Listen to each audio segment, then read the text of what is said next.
Stenald Gods på Norddjursland har et helt særligt produkt til Irma. Skal vi tage og lukke dem ind? Det gode gedeliv, det er, at man som lille kid lige får sin råmælk og er sammen med moren, kommer over i vuggestueafsnit, hvor man er sammen med en masse andre små kid. Efterfølgende kommer de så over i børnehaveafsnittet.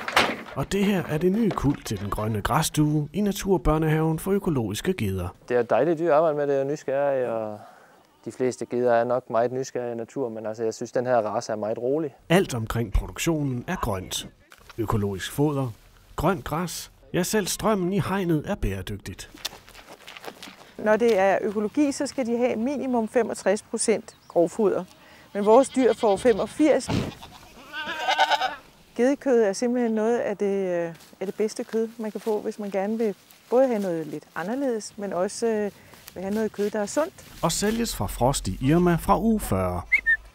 Kom så. Lækre opskrifter med gedekød kan findes på irma.dk. Proces. Det var dog en speciel.